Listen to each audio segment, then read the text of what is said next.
Hello বন্ধুরা, আশা করি সকলে ভালো আছেন। পাকা আমের মধ্যে এক বাটি সুজি দিয়ে দিন, বানিয়ে ফেলুন অসম্ভব টেস্টি এই রেসিপিটা। একবার বানালে না বারে বারে কিন্তু বানিয়ে খেতে ইচ্ছা করবে, আর বানানোটা এতটাই সোজা।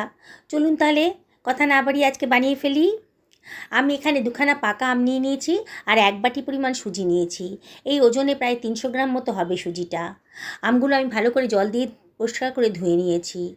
এবার আমটাকে আমি কেটে নিচ্ছি। বোটা দিকের অংশটা কেটে বাদ দিয়ে দিলাম, আর আমের স্লাইস করে কেটে নিচ্ছি। এবার চামচ দিয়ে আমি আমের থেকে পাল্পটা বার করে নেব। এইভাবে সমস্ত আমের থেকে পুরো পাল্পটা আমি বার করে নিচ্ছি। দুটো আমেরই পাল্প আমি বার করে নিলাম। এবার একটা মিক্সার গ্রাইন্ডারের ভেতরে এই পাল্পটা আমি দিয়ে দিচ্ছি, গ্রাইন্ড করে নেব।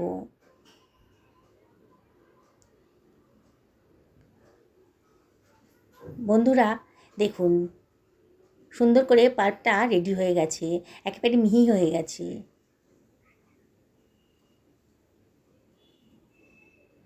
এইবার একটা পাত্রের ভেতর এটা আমি রেখে দিচ্ছি।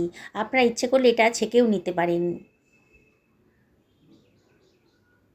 ভেতরে কোনো দলা মতন অংশ না থাকে সেটা খেয়াল রাখতে হবে। এইবার খানিকটা পাল্প আমি বাটিতে করে তুলে রাখছি। এটা পরে দেখাচ্ছি কেন আমি পাল্পটা তুলে রাখলাম। হাফ বাটি মতো আমের পাল্প আমি তুলে রাখলাম। এইবার সুজিটা আমি দিয়ে দিচ্ছি। এখানে ওজনে প্রায় 300 গ্রাম মতন সুজি আছে। পাকা আমের পাল্পের ভেতর সুজিটা আমি দিয়ে দেব।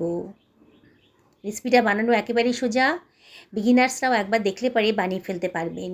আর এতটাই টেস্টি না, একবার বানিয়ে খেলে বারে বারে কিন্তু আপনাদের ইচ্ছে করবে এটা বানিয়ে খেতে। এইবার আমি সুজি আর আমটাকে খুব ভালো করে মিশিয়ে নিচ্ছি।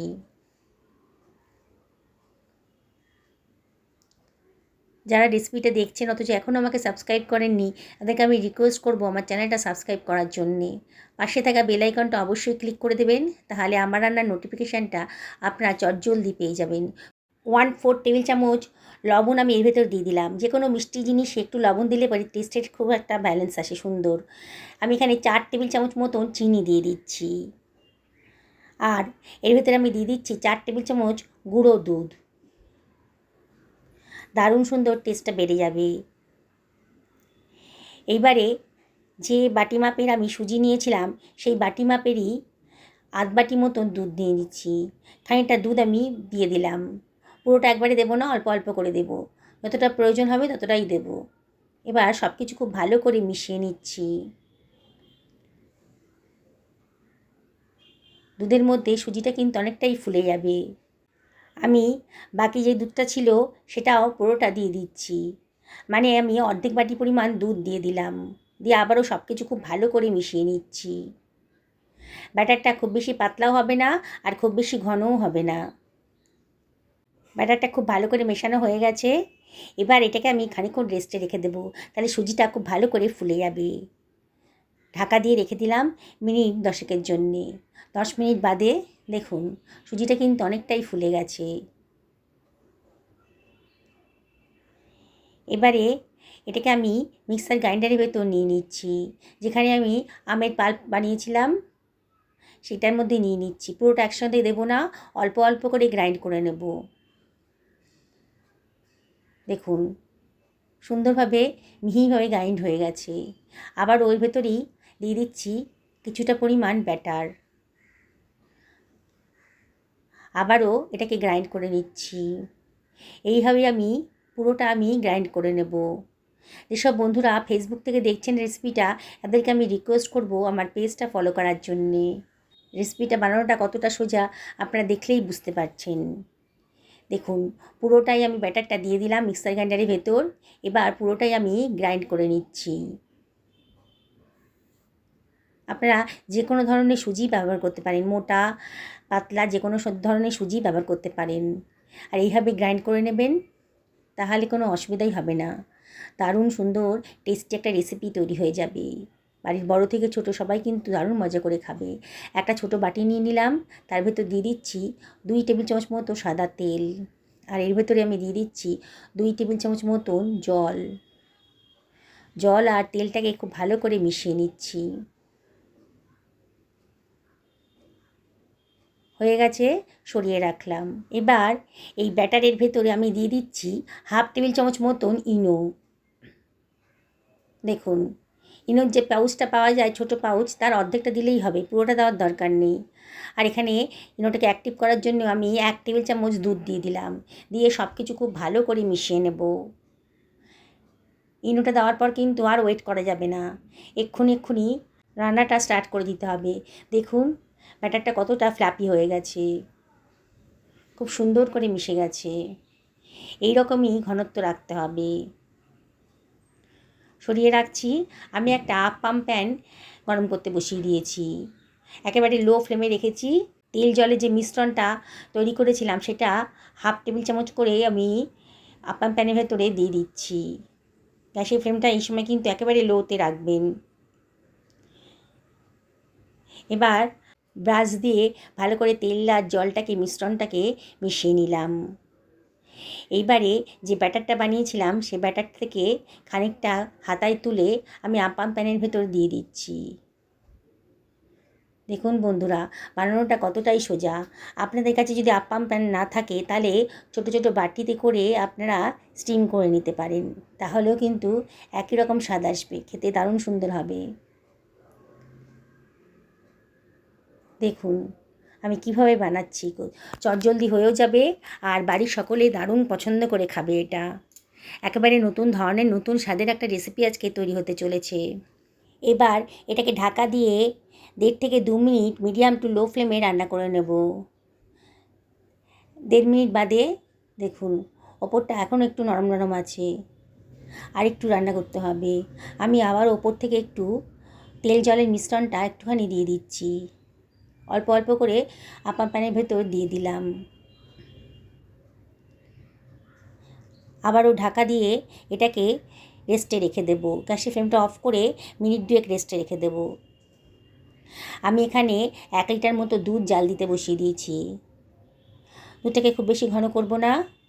পুরো দুধের ভেতরে আমি 1/4 টেবিল চামচ মতো লবণ দিলাম, আর যে বাটি মাপে সুজি নিয়েছিলাম তার অর্ধেক বাটি পরিমাণ চিনি দিয়ে দিলাম। এবার সব কিছু খুব ভালো করে মিশিয়ে নিচ্ছি। দুধটা একটু ফুটে উঠেছে। এবারে আমি এর ভেতরে দিয়ে দেব 2 টেবিল চামচ মতন গুঁড়ো দুধ। দিয়ে গুঁড়ো দুধের সাথে লিকুইড দুধটা খুব ভালো করে মিশিয়ে নিচ্ছি। অনবরত কিন্তু নাড়তে হবে, নাহলে কিন্তু দলা পাকিয়ে যাবে। সরিয়ে রাখলাম। আমি রেস্টে রেখেছি প্রায় 1.5 থেকে 2 মিনিট হয়ে গেছে। গ্যাসের ফ্লেমটা অফ করে রেখেছি। ঠান্ডা করেই এগুলো তুলবেন, গরম অবস্থায় তুলতে গেলে কিন্তু ভেঙে যেতে পারে। দেখুন কত সুন্দরভাবে তৈরি হয়ে গেছে। দেখুন পিছনের পোর্শনটাও কত সুন্দরভাবে তৈরি হয়ে গেছে, নরম তুলতুল করছে একেবারে। এগুলো আপনার শুধু শুধু খাওয়া যেতে পারে। তবে আজকে আমি অন্য ধরনের একটা রেসিপি তৈরি করতে চলেছি। এইভাবে সমস্ত আমের কেকগুলোকে আমি তুলে নিলাম, নিয়ে আবারও একটু অয়েল ব্রাশ করে দিচ্ছি আপ্পাম প্যানের ভিতরে। আবারও আগের মতন হাতায় করে ব্যাটার নিয়ে আপ্পাম প্যানের ভেতরে দিয়ে দিচ্ছি। দেখছেন তো বন্ধুরা, বানানোটা কতটাই সোজা। বললাম তো, একবার দেখলে পরে না বানিয়ে থাকতেই পারবেন না। এখন বাজারে প্রচুর পাকা আম উঠেছে, আর আপনাদের এই রেসিপিটা দেখার পর নিশ্চয়ই মনে হবে যে একবার বানিয়ে খাই। আর বানিয়ে খেলেই তো বুঝতে পারবেন যে এর টেস্টটা কতটা অসাধারণ। দেখুন কত সহজেই আমার এই আমের পিঠেই বলুন, কেকই বলুন, তৈরি হয়ে গেল। বললাম তো, একবার বানিয়ে খেলে বারে বারে বানিয়ে খেতে ইচ্ছে করবে। বাড়ির ছোট থেকে বড় সবাই কিন্তু দারুণ মজা করে খাবে। পাকা আমের নানান রেসিপি তো আপনারা বানিয়ে খেয়েছেন, সেগুলো আপনাদের ভালোও লেগেছে। আজকে আমার মতন করে এইভাবে বানিয়ে খান। দেখুন পরের ব্যাচেরও পিঠে বলুন বা আমের কেকই বলুন তৈরি হয়ে গেছে। আবার প্রথমে গ্যাসের ফ্লেমটা কিন্তু অফ করে দেবেন যখন তৈরি হয়ে যাবে, তাহলে এগুলো তুলতে খুব সুবিধা হবে। গরম অবস্থায় তুলতে গেলে কিন্তু ভেঙে যেতে পারে। আমার দুধটা উষ্ণ গরম আছে। এইবার আমি আমের পিঠেগুলোকে আমি এর ভেতরে দিয়ে দিচ্ছি। আপনারা এটা শুধু শুধুও খেতে পারেন, তবে আজকে দুধ দিয়ে খাবো, দারুণ টেস্টি হবে, একেবারে অন্য ধরনের হবে। এটা হাতে সময় থাকলে ঘন্টা 2 ভিজিয়ে রাখবেন, দেখবেন নরম তুলতুল করছে ভেতরটা একেবারে, এতটা লোভনীয় হয়েছে, না বানিয়ে থাকতেই পারবেন না। আর যে কিছুটা আমের পাক তুলে রেখেছিলাম তার ভেতর দিয়ে দিচ্ছি খানিকটা দুধ, ভালো করে মিশিয়ে নিচ্ছি। খুব ভালো করে মেশানো হয়ে গেছে যখন, তখন আমি কড়াইতে এটা দিয়ে দেব। দেখবেন কড়াইয়ের দুধটা যেন গরম না থাকে, তাহলে কিন্তু ছানা কেটে যেতে পারে, তখন কিন্তু খেতে ভালো লাগবে না। মিশিয়ে দিলাম। এবার এটাকে হাতে সময় থাকলে 1.5 থেকে 2 ঘন্টা এটাকে রেখে দেবেন রেস্টে। ঢাকা দিয়ে রেখে দিচ্ছি। আমার হাতে সময় কম আছে, আমি মিনিট 2-3 রাখলাম রেস্টে। আপনাদের দেখানোর জন্যে আমি ঢাকাটা তুলে দিয়েছি। আপনারা কিন্তু রেখে দেবেন, তাহলে দেখবেন আরও বেশি স্বাদিষ্ট হবে রেসিপিটা। দেখুন এই কম মিনিটের মধ্যেই কিন্তু এই পিঠেগুলো দুধের মধ্যে থেকে অনেকটাই ফুলে গেছে। আমি একটা সার্ভিং বোলের মধ্যে একটা পিঠে নিয়ে নিচ্ছি। বললাম তো ঘন্টা 2 বাদে এটা আরও টেস্টি হবে, দেখতে আরও সুন্দর লাগবে। আমি চামচ দিয়ে কেটে দেখাচ্ছি এখনই কতটা নরম তুলতুল করছে। কি বানাতে ইচ্ছে করছে তো? তাহলে আর দেরি করবেন না, অবশ্যই বাড়িতে একদিন বানিয়ে ফেলুন, নিজেও খান, পরিবারের সকলকে খাওয়ান, দেখবেন তারা দারুণ মজা করে খাচ্ছে।